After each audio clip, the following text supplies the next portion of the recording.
Mais uma vez, graça e paz, irmãos. Amém. Deus abençoe aos irmãos que estão conectados conosco também. Deus abençoe a cada um dos irmãos e que todos estejam sendo abençoados nessa manhã pela presença maravilhosa de Jesus. Eu quero ler com você mais uma vez o texto que nós estamos... nosso texto base dessa série, que está em Atos, capítulo 2, versículo 42. Antes, porém, eu quero fazer mais uma vez o agradecimento a todos os irmãos que estiveram aqui ontem, participando do evento, se confraternizando, se alegrando, contribuindo, com os alimentos. Foi uma bênção. E em especial, eu quero agradecer aos irmãos que trabalharam, e que continuam trabalhando, Os nossos trabalhos ainda não terminaram, Mas eu gostei muito que houveram aí quartetos, dupla da Ilha de Refrigerante, dupla do Caixa. Lá embaixo tinha um quinteto lá no estacionamento. A cozinha tinha 4 pessoas trabalhando em cada cozinha. Aí tinha mais as pessoas servindo. Eu sei que quando nós tiramos uma foto aqui, era por volta de quase meia-noite já. Fizemos uma foto aqui na frente, depois vai ser divulgada aí nas nossas redes sociais. E eu olhei aquela foto e falei, meus irmãos, tem uma igreja aqui trabalhando para outra igreja, Uma igreja, uma quantidade de pessoas. O Fábio nos trouxe ainda uma palavra final, falando sobre a necessidade da gente estar preparado, para outras pessoas que virão. O Fábio, nosso cooperador, esposo da nossa irmã Érica. E depois eu peguei aquela foto e fiquei olhando, aí eu fui olhar a expressão de cada um, irmãos. Depois vocês vão ver essas fotos, presta atenção nesse detalhe. Estão todos sorrindo. E parecia que estava começando o evento e não terminando o evento. Porque geralmente como é que é fim de festa? Era nítido a satisfação e a animação das pessoas na festa. Você vai ver, você observe esse detalhe. Isso quer dizer que o nome do Senhor foi glorificado. Então todas as pessoas que estiveram aqui participando, contribuindo, foram abençoadas. Mas as que estiveram trabalhando também foram muito abençoadas, O nosso galardão está no Senhor. Então que Deus continue abençoando a todos os irmãos e todas as pessoas que eu tive a oportunidade de conversar, algumas que vieram visitar, eu não tive a oportunidade de conversar, eu estava tocando, mas eu vi alguns dos irmãos conversando com as pessoas, sentado nas mesas, era nítido um momento de comunhão, com essas pessoas, e todas as pessoas que eu conversei, só foi retorno positivo, do alimento, da organização, das pessoas que estavam servindo, Eu até falei com o Rodrigo, Rodrigo, você não acha que a gente podia abrir uma lanchonete, não? Aí o olho já cresce, Falei, calma, é brincadeira. Esse negócio aí é para quem sabe, é pro Ricardo, pro Romildo, Vai que leva a sério, Mas a propaganda que fizeram da pizza e do dog realmente era aquilo mesmo, não era propaganda enganosa. Surpreendeu, Foi muito mais. Eu achei que foi 1000 glórias. 1000 glórias. Deus abençoe, irmãos. Vamos então ler aqui a palavra de Deus, capítulo 2, versículo 42. Diz assim: todos se dedicavam de coração aos ensinos dos apóstolos, à comunhão, ao partir do pão e à oração. Havia em todos eles um profundo temor, e os apóstolos realizavam muitos sinais e maravilhas. Os que criam se reuniam num só lugar e compartilhavam tudo o que possuíam. Vendiam propriedades e bens e repartiam o dinheiro com os necessitados. Adoravam juntos no templo diariamente, reuniam-se nos lares para comer e para partir o pão, e com grande alegria e generosidade, sempre louvando a Deus e desfrutando a simpatia de todo o povo. E a cada dia o Senhor lhes acrescentava aqueles que iam sendo salvos. Amém? Meus irmãos,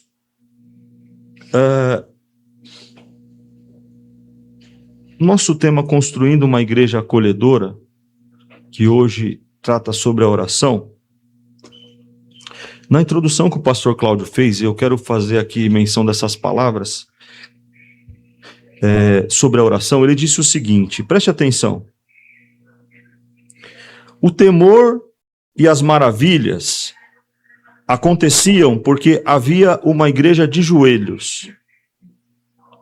Uma igreja acolhedora não confia apenas em técnicas humanas de recepção.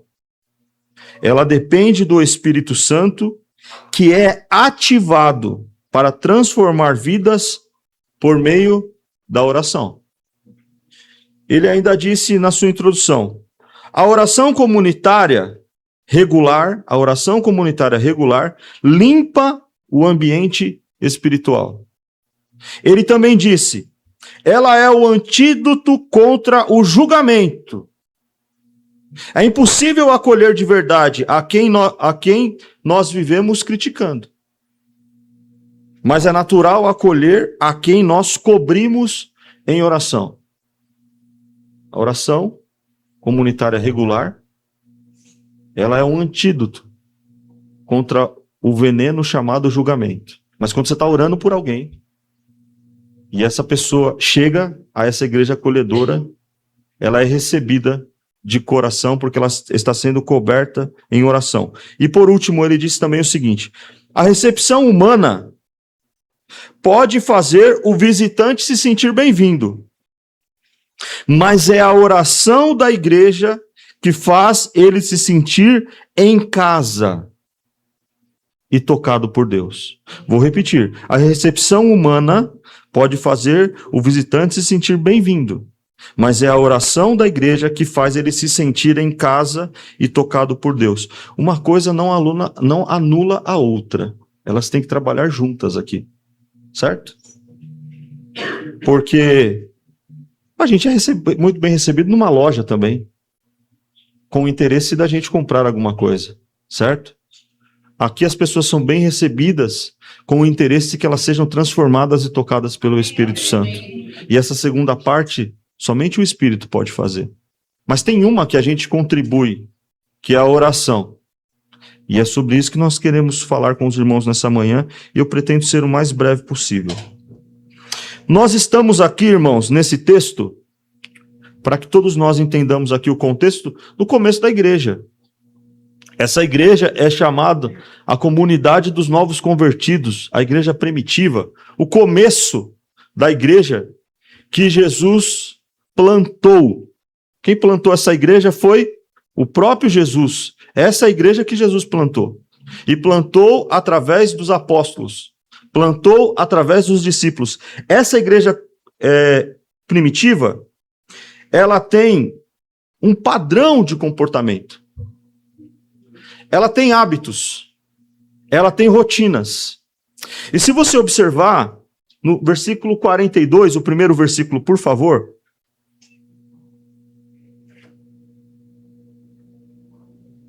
Todos se dedicavam de coração. Aí você pula para mim, você que está lendo aqui comigo, para a última palavra.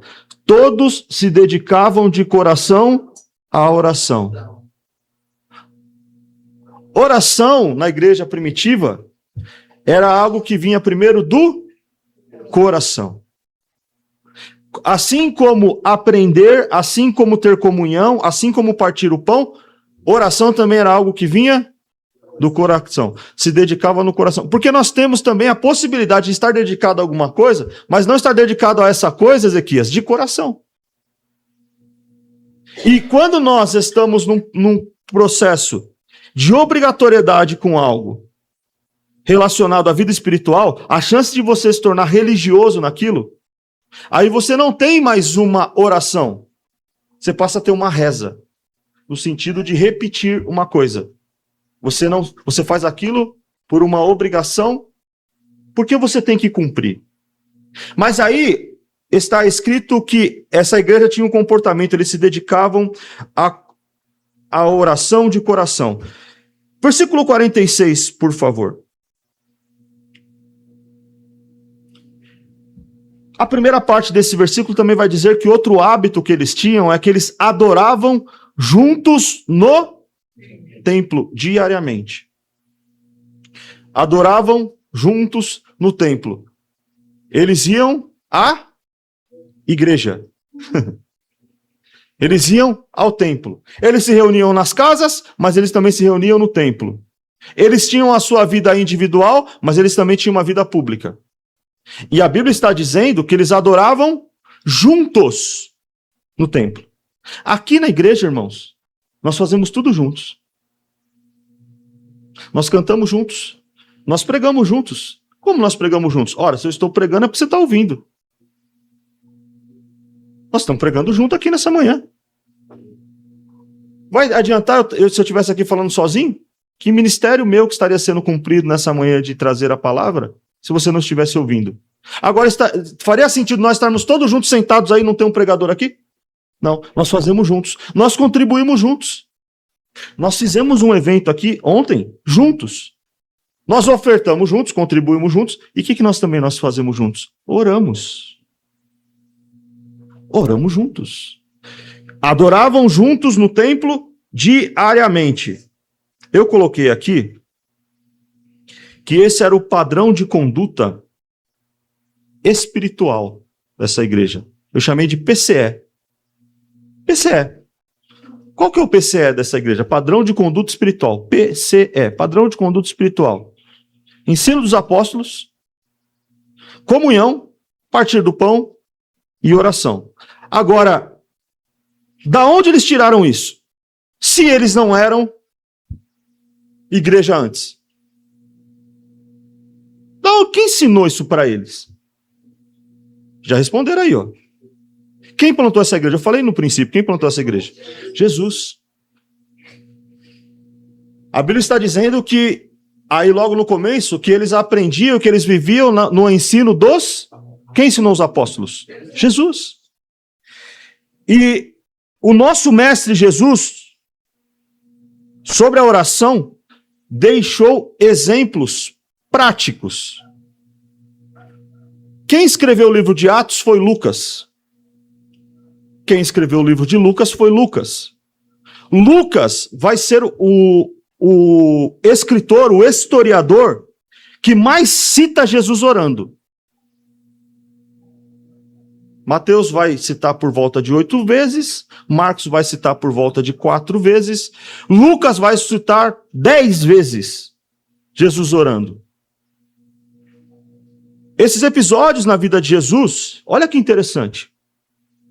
Em Lucas você vai encontrar Jesus orando no seu batismo, você vai encontrar Jesus com um hábito constante de oração, você vai encontrar Jesus orando antes dele escolher os apóstolos, você vai orar Jesus orando antes da confissão de Pedro, você vai encontrar Jesus orando na transfiguração, você vai encontrar Jesus orando ensinando os discípulos, você vai encontrar Jesus orando pelos discípulos, você vai encontrar Jesus orando no Getsemane, você vai encontrar Jesus orando a primeira vez na cruz e você vai ouvir as últimas palavras de Jesus em oração na cruz. Você encontra Jesus orando 10 vezes.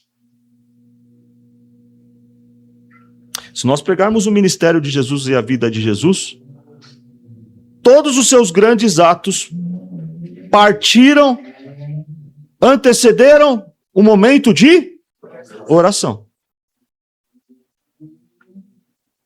Por que será?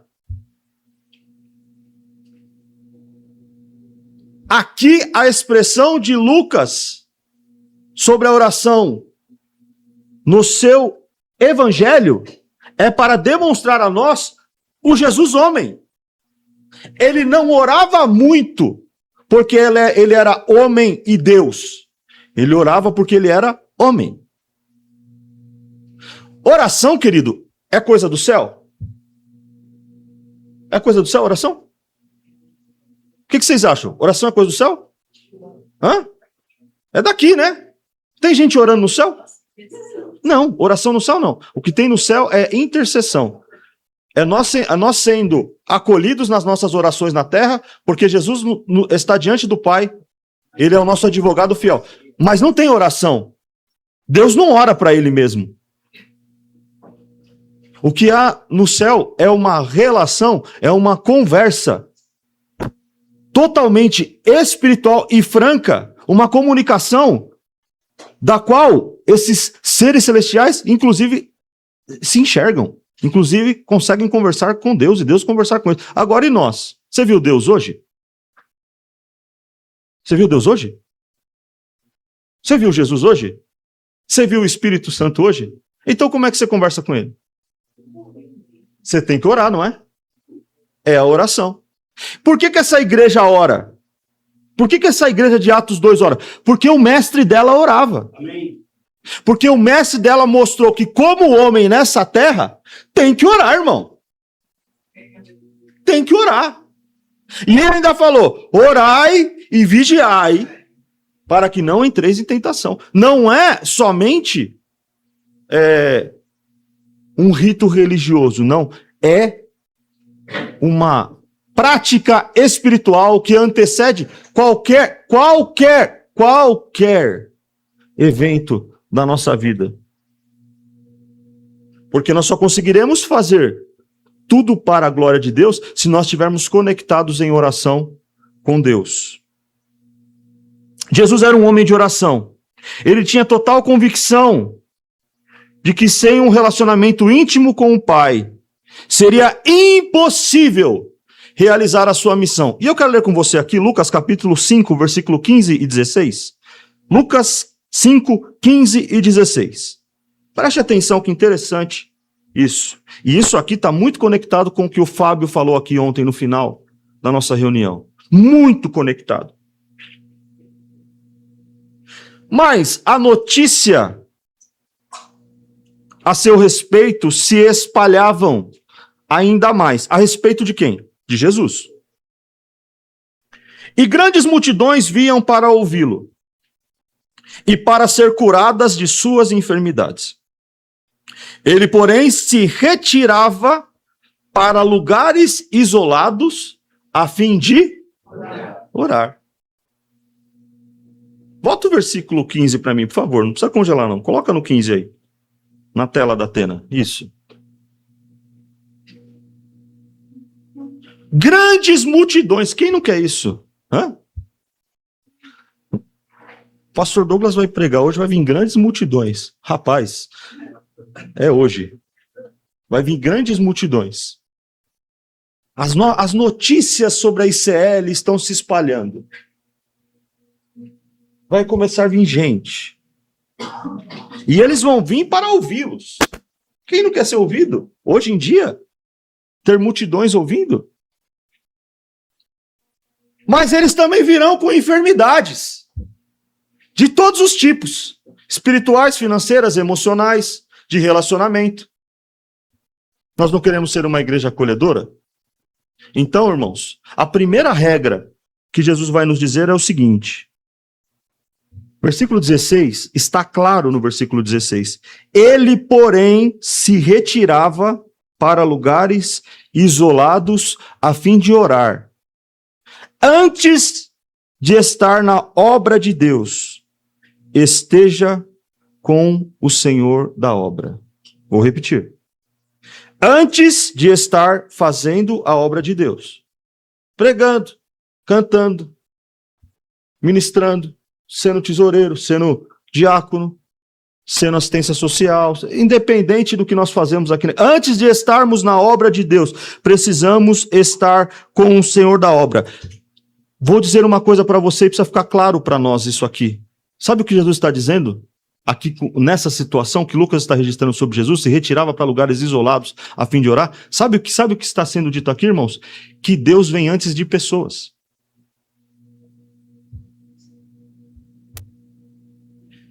Podemos ser a melhor igreja. Deus vem antes das pessoas. É isso que Jesus está dizendo aqui. As pessoas estão vindo. As multidões querem me ouvir. Eles querem milagres. Essa é a minha missão. Mas Deus vem antes delas. Jesus está ensinando prioridade. E por que eu estou deixando isso claro aqui aos irmãos sobre Deus vir antes de pessoas? Se queremos, e isso está conectado com o que você falou ontem aqui à noite, Fábio. No final da reunião.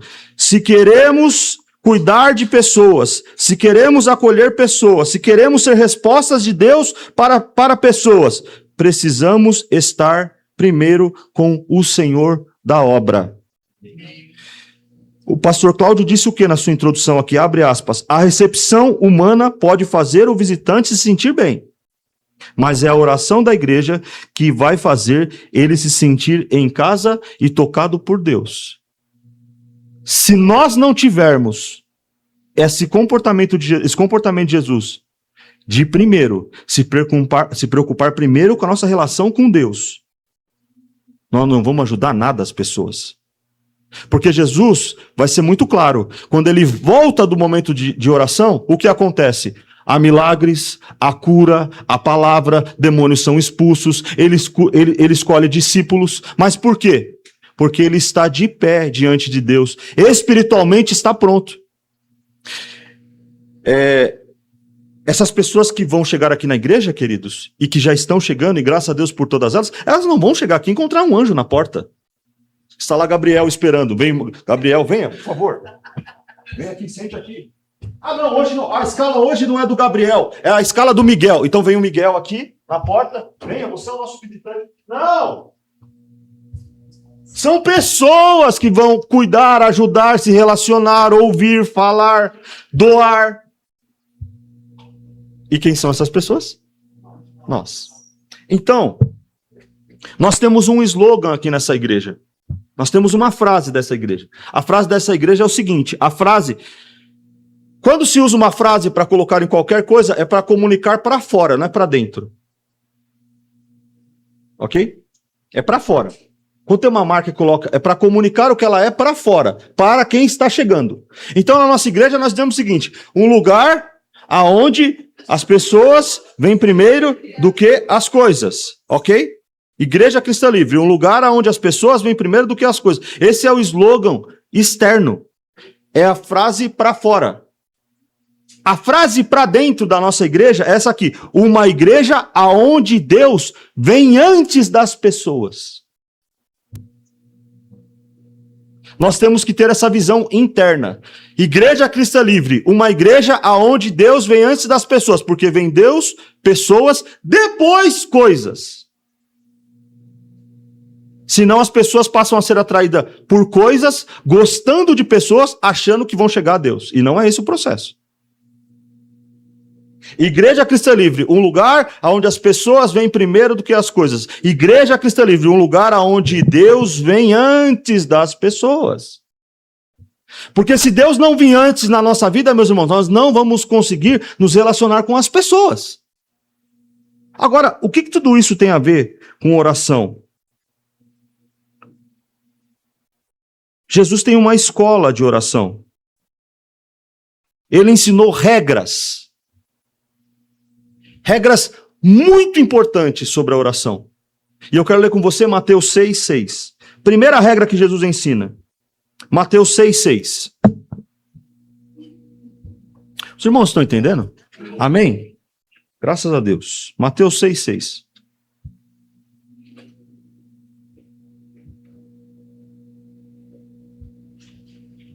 Vamos ler juntos esse texto?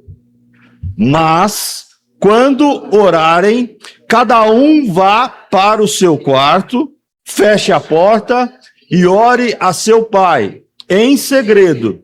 Então, seu pai, que observa em segredo, os recompensará. Primeira regra que nós temos que entender, irmãos, sobre a oração. Esse texto não está escrito assim: se você orar, ok? Não está escrito assim: se você orar, você vai entrar no seu quarto. Às vezes nós estamos encarando a oração assim: se algum dia, alguma hora, algum momento eu for orar, eu tenho que orar dentro do meu quarto. Não, não é assim que está escrito esse versículo. Esse versículo está escrito assim: quando. Isso quer dizer o seguinte, não é opcional. Jesus já está dizendo aí que você vai fazer isso e você vai fazer isso sempre. Não é uma possibilidade de orar. E sabe por que muitas vezes nós não entendemos o poder da oração? Porque a oração está colocada na nossa vida como uma possibilidade de mais uma coisa. Por exemplo, hoje talvez eu vá almoçar no shopping. Se eu for no shopping, se eu for na casa da minha sogra, se eu for na casa da minha irmã, Tá entendendo? A oração não é uma opção. na sua vida espiritual? O que Deus está dizendo é o seguinte, é quando. E isso é muito ruim para nós. Por quê? Porque nós somos seres que temos uma total dificuldade com rotina. Você começa a dieta hoje, amanhã você já não está mais fazendo. A gente começa a correr hoje, certo, Ezequias? Para manter essa corrida, certo? Você faz um compromisso de depositar um dinheiro todo mês para guardar, no segundo mês você já está falhando. Aqui Jesus não está falando sobre a possibilidade de você começar uma coisa. Ele está dizendo o seguinte, quando você for orar, então você vai orar. É imperativo. Agora olha a primeira regra que tem aqui nesse texto, irmão.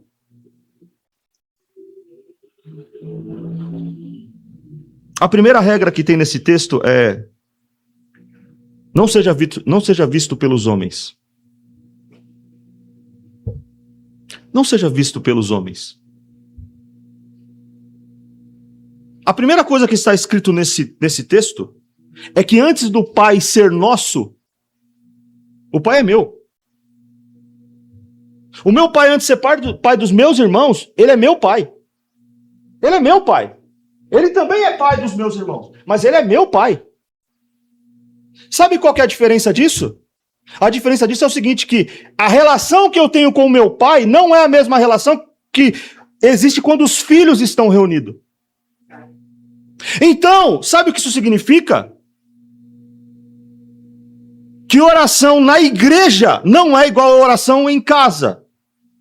Igual a oração no carro, igual a oração no tanque, igual a oração muitas vezes que por uma situação que você não pode se isolar em lugar, você entra dentro de um banheiro e ora. Sabe por quê? Porque o Pai primeiro é seu. Diga para você assim, meu irmão, nessa manhã, primeiro o Pai é meu. Porque está dizendo assim, ó, cada um vá para o seu. Eu tô lá na minha casa, o Ezequias chega lá e bate na porta. Ô, pastor Douglas, tudo bem? Eu vim orar aí no seu quarto. Oi?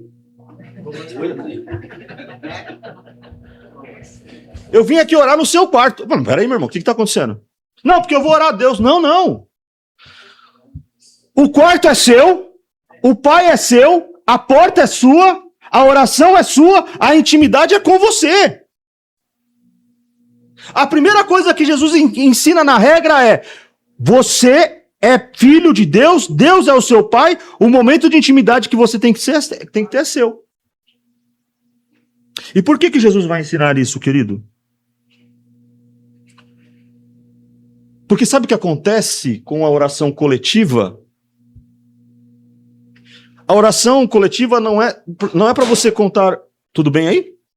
Que Deus abençoe aí. Amém? Faça prosperar aí o nosso irmão, a nossa irmã. A primeira coisa que acontece nessa oração individual é que nessa oração individual você vai contar os seus 2 P's para Deus. 2 P's que você conta para Deus na sua oração individual. Seus projetos e seus pecados. Quantas vezes eu vi gente chegando aqui na igreja contando a sua vida pessoal numa oração de 30 decibéis? Só que ele não fala assim, ó, eu estou aqui, Senhor, essa semana eu roubei o troco, essa semana eu xinguei no trânsito, essa semana Não, ele não era assim. Ele era assim, porque aquele cara que me fechou no trânsito, Senhor, o Senhor estava lá e o Senhor viu. Aquela pessoa que não me devolveu. Não, ele não está falando dos pecados dele. Ele está falando das coisas que aconteceu com ele. E aí ele está aqui orando. A gente está do lado, meu Deus, ou senão ele está assim, porque, Senhor, aquela casa que eu quero comprar, aquele carro que o Senhor vai me dar, e paga. Ele está contando os pecados dos projetos. Eu quero te fazer uma pergunta, o que a igreja tem a ver com isso? Sabe por que ele faz isso aqui? Porque ele não faz isso em casa. E quando ele faz isso aqui, dá um ar de santarrão. O crente que ora, olha como ele é fervoroso, olha, ele tá... Não! Aqui não é para contar nem os pecados e nem os projetos. Isso aí você tem que fazer na sua intimidade com Deus. Para com essa bobeira, irmãos, de fazer do culto de oração em reunião contar história. Uma palestra, contar história. Para com isso. Não foi isso que Jesus ensinou. Olha o que ele ensinou. Fecha a porta, ora o seu pai em segredo. Então nem quem está do lado de fora está ouvindo. O vizinho não está ouvindo você orar, viu? Ó, o crente está orando lá. Então, o seu pai que observa em... Olha que coisa interessante. É você com segredo aqui e com Deus segredo. É um ambiente secreto, uma intimidade. E o que Deus vai fazer? Recompensar. Tá? Sabe por quê?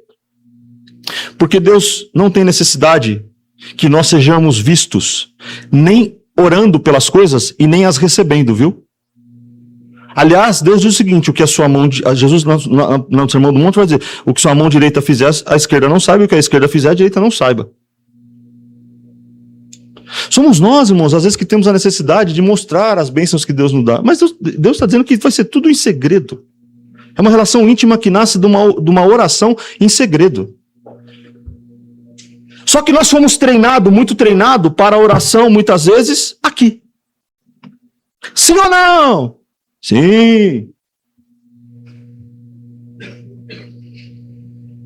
A primeira coisa que Jesus ensina é que o contato com a oração e com Deus, ele é pessoal e individual, irmãos. Primeira regra. O Pai é seu, a oração é sua, o contato é pessoal e é individual. A igreja não é para você fazer da oração da igreja o muro de lamentações. O plano pessoal que Deus tem para a sua vida é para ser revelado nesse momento íntimo de oração. Comunhão. É na comunhão que Deus revela o que quer para você. Não adianta Deus revelar para mim o que quer para o Péricles, o que quer para a pastora Rosana, o que quer para a vida do Ronaldo. Não, tem que revelar para vocês. E a gente espera vir para a igreja e receber os revelamentos, né? Hoje eu vou na igreja porque Deus vai falar comigo. Porque se Deus não falar comigo, você tá indo contra o que o próprio Jesus falou. Se você vai contra o que Jesus falou, qual que é a chance de dar certo? Eu acho que não vai dar certo. Então tem algumas perguntas aqui nesse primeiro ponto. Como está o seu momento de intimidade com Deus? Não responda. Como esse momento de intimidade com o seu Pai em secreto está refletindo nos seus relacionamentos? Porque é impossível, irmãos, um crente que ora, que tem intimidade com Deus, que vive essa oração secreta com o Pai, ser aquele crente ranzinza. Ser o crente que você encontra com ele só conta testemunho. Já expliquei que é o testemunho, né? Só tem história triste. Ele consegue achar um problema onde não existia o problema. Aí você tem que vender para ele uma solução dos problemas que ele não tinha. A vida de pastor está assim ultimamente. Você tem que vender para a pessoa a solução dos problemas que ele não tinha. Ele não tem um problema. O que ele tem é falta de vida espiritual. É de leitura bíblica, é de oração, é de comunhão. Então os problemas que ele acha que ele tem nem são problema, porque os crentes que têm problema, eles estão se regozijando. E sabe qual é o maior problema dos crentes hoje que têm problema? Eles estão sendo perseguidos. E eles estão achando isso o máximo, Ezequias. Porque eles estão morrendo por amor de Cristo. Alguém aqui tomou uma pedrada essa semana por amor de Cristo? Alguém aqui tomou uma paulada? Alguém aqui perdeu um ente querido? Nós temos um problema mesmo? Em relação à nossa vida espiritual? Então para de achar problema onde não é problema, irmão. O que está faltando na sua vida é oração. O seu momento secreto com Deus. Que na hora que você sair desse momento secreto com Deus, que a porta está fechada, na hora que você abrir, rapaz, pode vir o que for pela sua frente. Esse é o verdadeiro empoderamento que se diz. Ah, as pessoas estão buscando empoderamento hoje, Fábio. Olha a receita do empoderamento aí, ó. Mais uma pergunta. Quais têm sido as respostas de Deus pessoais para você por causa dessa oração secreta? Às vezes não tem resposta na sua vida, né? Sobre algumas coisas. Mas você também está fazendo um momento de oração secreta? Pastor, mas por que você está falando da oração secreta se a igreja é acolhedora? Não estamos falando de coletividade, de comunidade, não estamos falando de igreja. Por que você está falando da oração secreta? Eu não sei se você sabe, mas quando a gente se junta, a gente se torna igreja. Então imagina vindo todo mundo para cá, pro culto, sem orar. Tenho certeza que isso não acontece aqui. Vocês já vêm com o culto pronto de casa, não é mesmo? A gente só chega aqui e coloca aos pés do Senhor, não é assim?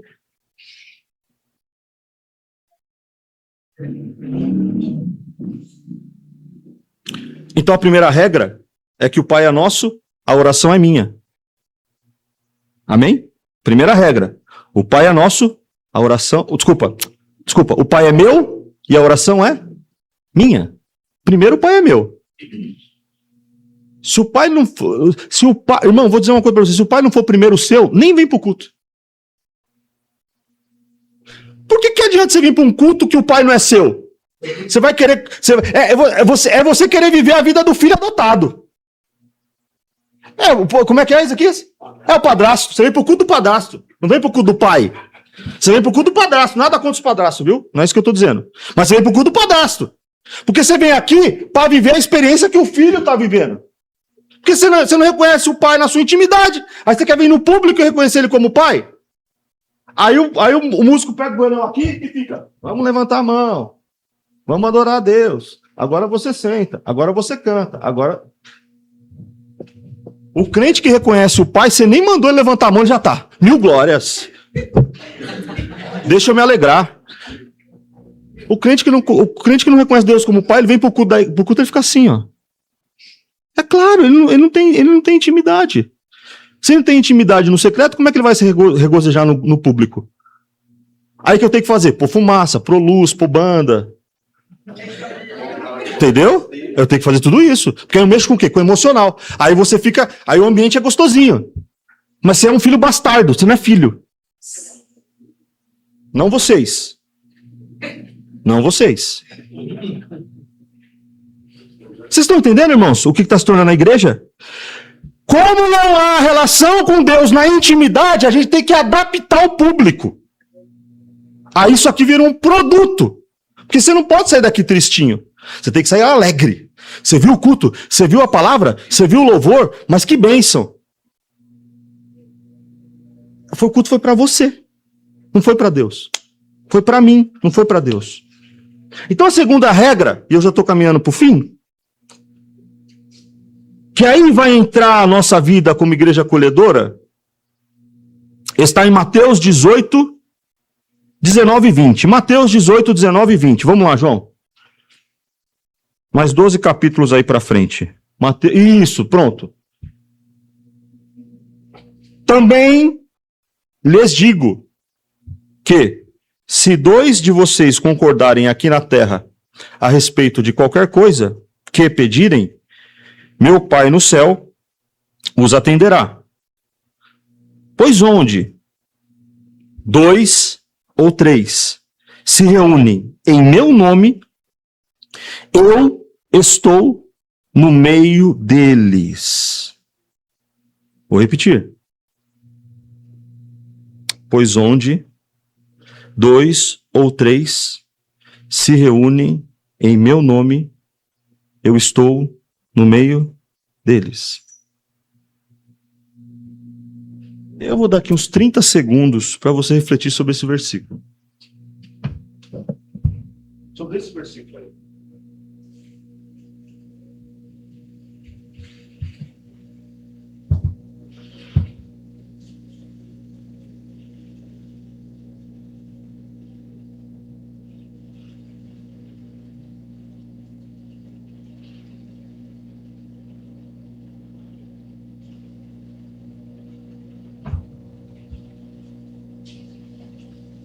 Jesus está no nosso meio.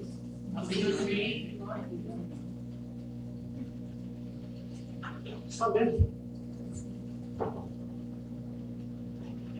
Então, porque muitas vezes a gente faz igual os discípulos da semana, a gente dorme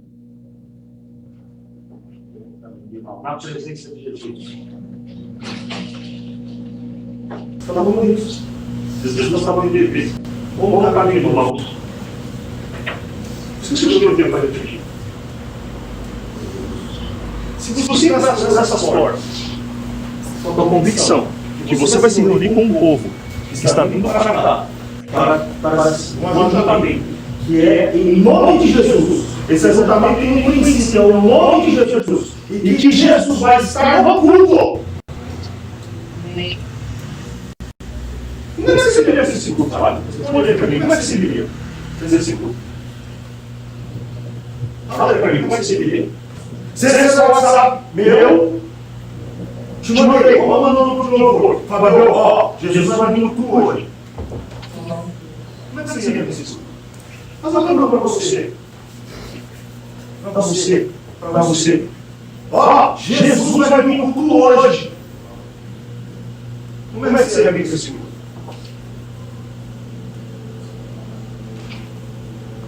Deixa eu te falar uma coisa. Amém.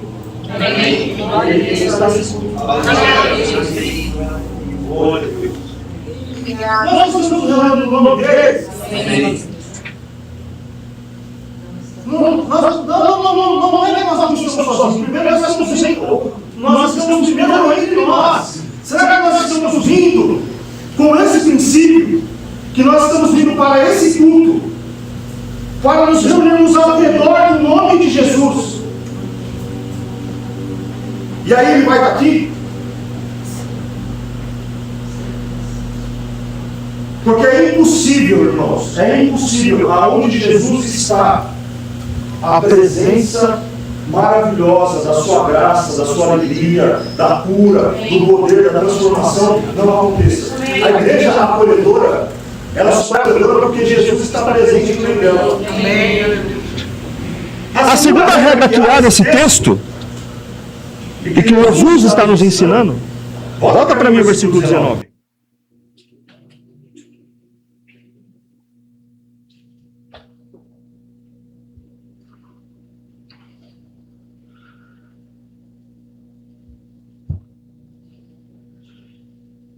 Se dois de vocês concordarem aqui na terra.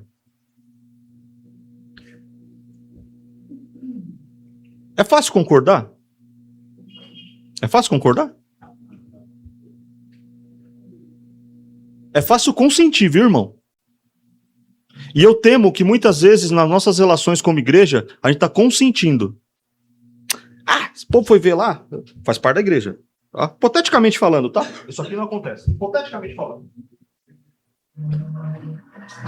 O pastor foi lá ver o bem. Eles decidiram lá que vão alugar a igreja. Eu acho que é muito caro. Que a gente não precisa daquele lugar. Consentiu, não concordou. E a gente aqui acha que concordou, porque quem cala consente. Só que a gente está aqui para consentir. A gente está aqui para consentir, pastor? Não, irmãos. Nós estamos aqui para concordar. Amém. E sabe por que algumas coisas não acontecem na igreja de Deus? Porque a igreja está consentindo, Ezequias, mas ela não está concordando. E concordar, irmãos, vai assim, ó. Você abriu mão da sua parte, eu abri mão da minha parte, porque nós vamos fazer o que é bom para todos. Eu abri mão da minha razão, você abriu mão da minha razão, da sua razão, eu abri mão da minha razão. Eu vou colocar esforço de um lado, você vai colocar esforço de um lado para o bem de todos. Mas nós estamos numa sociedade que nós estamos buscando o bem de todos? Não. Aí nós viemos para a igreja, muitas vezes, com essa visão individual de consumismo. Primeiro eu. O Pai é meu, a oração é minha. Mas aqui Jesus vai mostrar uma outra regra. Que o Pai também é nosso e a oração é nossa. Porque esse versículo que está sendo dito aqui, está sendo dito por Cristo, ele está dizendo que nós vamos pedir. Lembra que eu falei que a oração é uma coisa da terra? Como é que a gente pede as coisas para Deus aqui na terra? Como é que é, igreja? Como é que a gente pede? Não, mas como é que a gente faz? Não, é mais simples, a gente ora. A gente ora. Por isso que é difícil. Porque olha que coisa, primeiro você tem que... Irmãos, olha, inclusive quero dizer uma coisa para você. Para de pensar que oração é para gerar comunhão. Oração não é para gerar comunhão. Tanto é que a comunhão é um item separado. Oração não é para gerar comunhão. Oração não é para gerar edificação espiritual. A gente ora junto porque a gente tem comunhão. A gente ora junto porque nós estamos edificados espiritualmente. A primeira coisa que tem aqui, antes de pedir, o que é? Concordar. Se a gente não concorda, como é que a gente vai orar? Para concordar tem que ter o quê? Comunhão. Por isso que aqui, o texto de Atos 2 está dizendo, eles tinham comunhão. E aí, como eles tinham comunhão, eles oravam. Não está primeiro eles oravam e depois tinham comunhão. Não, eles tinham comunhão, partiam o pão e oravam. Porque é impossível você orar com quem você não concorda. É impossível você ajoelhar na mesma igreja brigando com outro irmão. É impossível nós seguirmos, como o William disse aqui. Nós pedimos a vontade de Deus. Ok, mas como é que a gente vai pedir a vontade de Deus se a gente não está edificado espiritualmente? A sua oração vai ser errada. Por isso que vem primeiro a doutrina dos apóstolos. A gente não conhece a vontade, como é que a gente vai orar certo? Aí quando a gente conhece a vontade, parte o pão, mas a gente não tem comunhão, Letícia. Aí o que a gente faz? Não ora. Por que é tão difícil os cultos de oração estarem cheios? Não é só aqui. Eu vou dizer uma coisa para vocês aqui nessa manhã, perante Deus. Todos nós estamos perante Deus com Jesus presente. Eu ansiei muito, eu vou dizer igual o apóstolo Paulo, eu ansiei muito estar com os irmãos nessa manhã. E não é porque eu ia pregar. É porque eu preciso. Nós saímos tarde daqui, mas eu preciso estar na igreja. Eu preciso da comunhão dos irmãos. Eu preciso cantar junto. Eu preciso orar junto. Eu preciso ouvir a palavra. Se você não tem essa vontade, irmãos, de estar na igreja, de encontrar com o seu irmão, de poder orar, de poder abraçar, como é que você está? E aí, meu irmão, como é que está a sua vida? Irmão, se você não tem isso, você não tem a primeira parte, que é a comunhão. Irmãos, é tão nítido quando a gente vem... Olha, a promessa de Jesus estar conosco todo dia não depende dele. Ele já está fazendo a parte dele. Olha como é diferente quando a gente vem para o culto. Com esse sentimento de querer estar junto. De comunhão. O que acontece nessa louvor? Vocês não estão percebendo? O que acontece quando faz a primeira oração? Tem dia que eu estou dando a graça aqui. Que o amor de Deus. A igreja está chorando. Eu já estou terminando o culto. Já está na hora de acabar. A graça do... Não, a graça do nosso Senhor Jesus. E a igreja está cantando e está chorando. Porque não quer que acabe. Isso depende de Deus?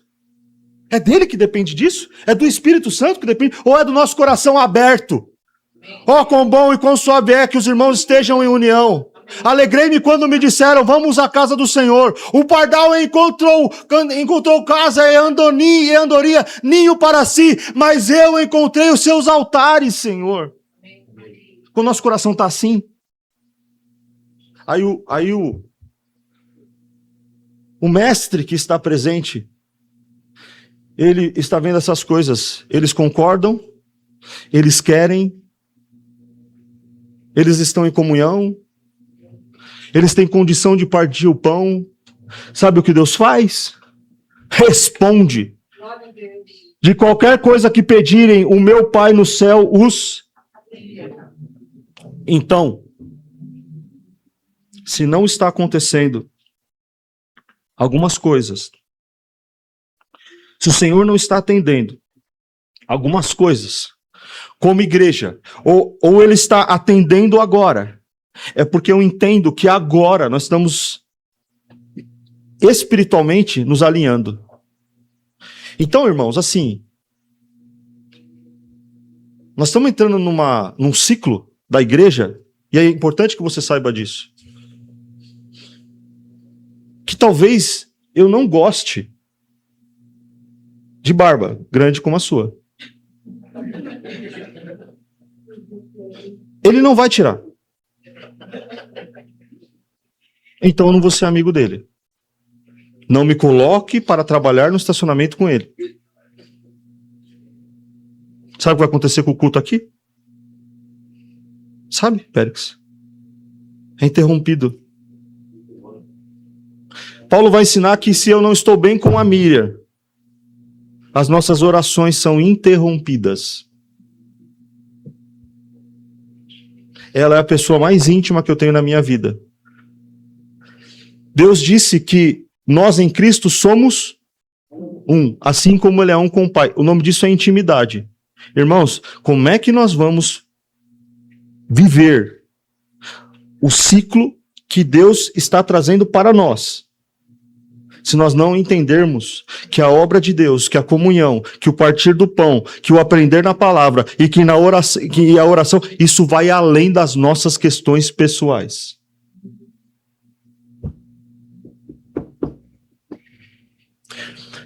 Você sabe por que Pedro foi tirado de uma prisão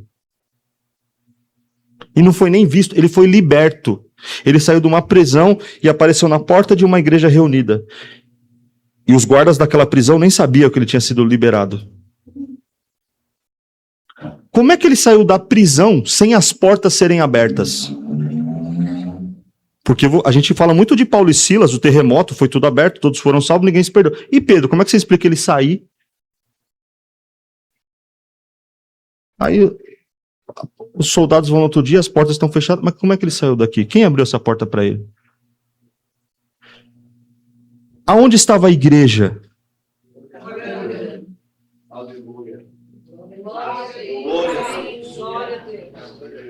Aonde estava a igreja de Deus?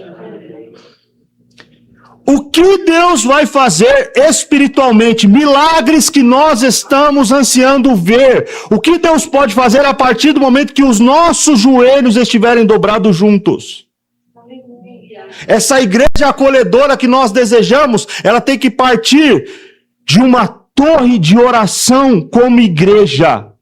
Igreja Cristã Livre, um lugar onde as pessoas vêm primeiro do que as coisas. Igreja Cristã Livre, um lugar onde Deus vem primeiro do que as pessoas. Nós vamos precisar, irmãos, deixar um pouco as nossas vontades, os nossos querer para buscar uma única concordância. Primeira coisa, então, dessa oração, concordância. Segunda coisa, importante, o ajuntamento sempre é em nome de Jesus.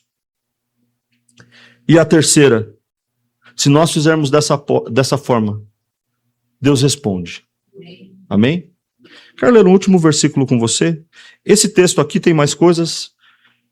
Eu vou mandar no grupo da igreja, você leia, medite.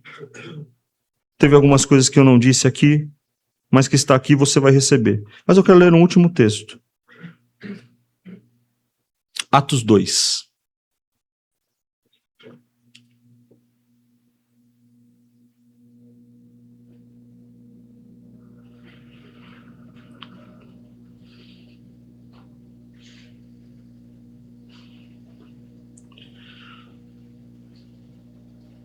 Veja bem, a gente acha que o dia de Pentecostes foi uma data marcada. Aí a gente associa Pentecostes com o derramamento do Espírito. Pentecostes aqui, que está no Novo Testamento, é uma festa do povo de Israel. Ok? É uma festa, onde tinha um ajuntamento de muitas pessoas de vários lugares. Então, é como se nós estivéssemos falando assim agora. E no dia de Páscoa, e no dia de Natal, e no dia das mães, e no dia dos pais. Ok? Então, no dia de Pentecostes, eles estavam fazendo o quê? Reunidos. Num só? Reunidos em um só lugar. Poderia ser como agora aqui? Poderia. Então vamos ler esse texto juntos. No dia de Pentecostes, todos estávamos reunidos num só lugar. Próximo. De repente, veio do céu um som como o de um poderoso vendaval e encheu a casa aonde estavam sentados. Então surgiu algo semelhante a chamas ou a línguas de fogo que pousaram sobre cada um deles. Versículo 4. Todos ficaram cheios do Espírito Santo e começaram a falar em outras línguas conforme o Espírito os habilitava. Eles estavam de joelhos? Sentados, o texto é claro. Eles estavam sentados. Agora deixa eu te falar uma coisa que o texto não diz. Eles estavam concordando? Sim. Eles estavam em comunhão? Sim. Eles estavam juntos? Sim. Eles estavam num só lugar? Sim. Ficai em Jerusalém, até que do alto sejam revestidos de poder. Eles obedeceram à mensagem em ficar unidos, concordando e esperando a resposta de Deus. Esses irmãos aí são os mesmos irmãos que começaram a viver a comunhão, a oração de Atos 2:42. É com esses que começam. Com quem Deus quer começar a igreja acolhedora? Com esses aqui, ó. Com esses que estão aqui. Com esses que estão chegando. Porque nós queremos ser uma igreja que ensina a doutrina dos apóstolos, que vive em comunhão, que parte o pão e está em oração para a glória do nome de Jesus. Amém? Deus abençoe, irmãos. Amém. Péricles, por favor.